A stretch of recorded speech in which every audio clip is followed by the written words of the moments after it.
Hey guys, welcome back to the channel. ಸುಮಾರು ದಿನ ಆದಮೇಲೆ ವಿಡಿಯೋಸ್ ಮಾಡ್ತೀನಿ, ಯಾಕಂದ್ರೆ ನಾನು ಪ್ಲೇಸ್ಮೆಂಟ್ ಸ್ಟಾರ್ಟ್ ಆಗಿದೆ. ಆ ಕಾರಣದಿಂದಾಗಿ ನಾನು ವಿಡಿಯೋಸ್ ಮಾಡ್ತಾ ಇರಲಿಲ್ಲ. ನನ್ನ ಹೆಸರು ಆಕಾಶ್ ಕತಾಟೆ, ನಾನು ಟೆಕ್ ಇನ್ಫ್ಲುಯೆನ್ಸರ್ ಮತ್ತು ಇಂಜಿನಿಯರ್ ಕೂಡ. ಇವತ್ತು ನನ್ನ ವಿಡಿಯೋದಲ್ಲಿ ನಾನು ನಿಮಗೆ CSIS ಎಜುಕೇಷನ್ ಲೋನ್ ಸ್ಕೀಮ್ ಬಗ್ಗೆ ತಿಳಿಸ್ಕೊಡ್ತೀನಿ. ಸುಮಾರು ನಾನು ಹೇಳಕ್ಕೆ ಹೋಗಲ್ಲ ಈ ಒಂದು ವಿಡಿಯೋನ. ನಿಮಗೆ ಸಿಂಪಲ್ ಆಗಿ ಯಾವ ಥರ ಈ ಒಂದು ಎಜುಕೇಷನ್ ಲೋನ್ ಸ್ಕೀಮ್ಗೆ ಅಪ್ಲೈ ಮಾಡೋದು ಮತ್ತು ನೀವೊಂದು ಎಜುಕೇಷನ್ ಲೋನ್ ಯಾವ ಥರ ತೊಗೊಳ್ಳೋದು ಸಿಂಪಲ್ ಟರ್ಮ್ಸಲ್ಲಿ ನಿಮಗೆ ತಿಳಿಸ್ಕೊಡ್ತೀನಿ. ಆ ಕಾರಣದಿಂದಾಗಿ ಈ ಒಂದು ವಿಡಿಯೋನ ನೀವು ಕಂಪ್ಲೀಟ್ ಆಗಿ ನೋಡಿ, ಯಾವುದೇ ಥರ ಮಿಸ್ ಮಾಡ್ಕೊಳ್ಕೋಬೇಡಿ. ಬನ್ನಿ ಒಂದು ವಿಡಿಯೋನ ಸ್ಟಾರ್ಟ್ ಮಾಡೋಣ.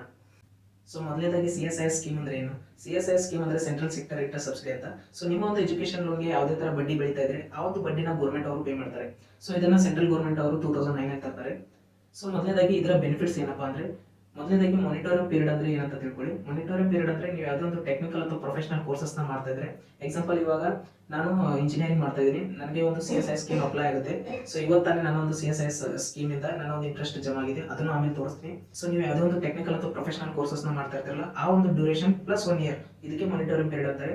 ಈ ಒಂದು ಮಾನಿಟರಿಂಗ್ ಪೀರಿಯಡ್ ಅಲ್ಲಿ ಯಾವುದೇ ಒಂದು ಬಡ್ಡಿ ನಿಮ್ಮ ಒಂದು ಎಜುಕೇಶನ್ ಲೋನ್ಗೆ ಬೆಳೀತಾ ಇರ್ತಲ್ಲ, ಆ ಒಂದು ಬಡ್ಡಿನ ಸೆಂಟ್ರಲ್ ಗೌರ್ಮೆಂಟ್ ಅವರು ನಿಮಗೆ ಪೇ ಮಾಡ್ತಾ ಇರ್ತಾರೆ. ಮತ್ತೆ ಇನ್ನೊಂದು ಬೆನಿಫಿಟ್ ಏನಂದ್ರೆ, ನೀವು ಅಪ್ ಟು 10 lakhs ತನಕ ನೀವು ಎಜುಕೇಶನ್ ಲೋನ್ ತಗೋಬಹುದು. ಮತ್ತೆ 7.5 lakhs ತನಕ ನೀವು ಯಾವುದೇ ಒಂದು ಕೊಲಾಟ್ರಲ್ ಫ್ರೀ ಎಜುಕೇಶನ್ ಲೋನ್ ತಗೋಬಹುದು. ಅಂದ್ರೆ ನೀವು ಯಾವುದೇ ಒಂದು ಶೋರಿಟಿ ಅಥವಾ ಸೆಕ್ಯೂರಿಟಿ ಕೊಡೋ ಹಾಗಿಲ್ಲ. ಮೊದಲನೇದಾಗಿ ಒಂದು ಸ್ಟೆಪ್ ಹೇಳ್ತೀನಿ.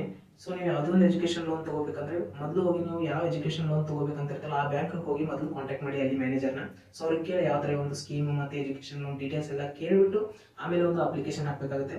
ಎಲ್ಲಿ ಅಪ್ಲಿಕೇಶನ್ ಹಾಕ್ಬೇಕಂತ ಅದನ್ನ ಹೇಳ್ತೀನಿ ನೆಕ್ಸ್ಟ್. ಇನ್ನು ಇದಕ್ಕೆ ಯಾರೆಲ್ಲ ಎಲಿಜಿಬಲ್ ಇದ್ದಾರೆ ಅಂದ್ರೆ, ನಿಮ್ಮ ಒಂದು ಫ್ಯಾಮಿಲಿ ಇನ್ಕಮ್ 4.5 lakh ಒಳಗಡೆ ಇರಬೇಕಾಗುತ್ತೆ. ಮತ್ತೆ ನೀವು ಕಂಪಲ್ಸರಿ ಆಗಿ ಟೆಕ್ನಿಕಲ್ ಅಥವಾ ಪ್ರೊಫೆಷನಲ್ ಕೋರ್ಸಸ್ ನ ಮಾಡಬೇಕಾಗುತ್ತೆ. ಅದಾದ್ಮೇಲೆ ಇದಕ್ಕೆ ಯಾವುದೇ ತರ ಕಾಸ್ಟ್ ಯಾವುದು ಬೇಕಾಗಿಲ್ಲ. ಯಾರೆಲ್ಲ ಎಕನಾಮಿಕಲ್ ವೀಕರ್ ಇರ್ತಾರಲ್ಲ ಅವರಿಗೆಲ್ಲ ಎಜುಕೇಶನ್ ಲೋನ್ ಕೊಡ್ತಾರೆ. ಇನ್ನು ಇದಕ್ಕೆ ಯಾವೆಲ್ಲ ಡಾಕ್ಯುಮೆಂಟ್ಸ್ ಬೇಕಂದ್ರೆ ನಾನು ಸ್ಕ್ರೀನ್ ಮೇಲೆ ಮೆನ್ಷನ್ ಮಾಡಿರ್ತೀನಿ. ಆ ಒಂದು ಡಾಕ್ಯುಮೆಂಟ್ಸ್ ನ ತಗೊಂಡ್ಬಿಟ್ಟು ನಿಮ್ಮ ಒಂದು ನಿಯರ್ CSC ಕೇಂದ್ರ ಯಾವ್ದಾದ್ರು ಇರುತ್ತಲ್ಲ, ಸೈಬರ್ ಕೆಫೆ, ಅಲ್ಲಿ ಹೋಗಿ ಹೇಳಿ ಅವ್ರು ನಿಮ್ಗೆ ಹಾಕೊಡ್ತಾರೆ. ಅದಕ್ಕಿಂತ ಮುಂಚೆ ಕಂಪಲ್ಸರಿ ಆಗಿ ನಿಮ್ಮ ಒಂದು ನಿಯರ್ ಬ್ರಾಂಚ್ಗೆ ಕಾಂಟ್ಯಾಕ್ಟ್ ಮಾಡಿ ಎಜುಕೇಶನ್ ಲೋನ್ ಕೊಡ್ತೀರಲ್ಲ ಅಂತ ಫಸ್ಟ್ ಕೇಳಿ. ಯಾಕಂದ್ರೆ ಕೆಲವೊಂದು ಟೈಮ್ ನೀವು ಇಲ್ಲಿ ಅರ್ಜಿ ಹಾಕಿದ್ರೆ ಅವ್ರಿಗೆ ಕೊಡ್ತಾ ಇರಲ್ಲ. ಅದಕ್ಕಾಗಿ ನಿಮ್ಮ ಒಂದು ಬ್ಯಾಂಕ್ ಮ್ಯಾನೇಜರ್ನ ಹೋಗ್ಬಿಟ್ಟು ಕೇಳಿ ಎಲ್ಲ ಡಾಕ್ಯುಮೆಂಟ್ಸ್ ಯಾವೆಲ್ಲ ಬೇಕು ಮತ್ತೆ ಯಾವ ತರ ಸ್ಕೀಮ್ ಅಪ್ಲೈ ಆಗುತ್ತೆ ಅಂತ. ಅದಾದ್ಮೇಲೆ ನೀವು ಒಂದು ಜನಸಮರ್ಥ ಪೋರ್ಟಲ್ ಅಲ್ಲಿ ಅಪ್ಲೈ ಮಾಡಿ.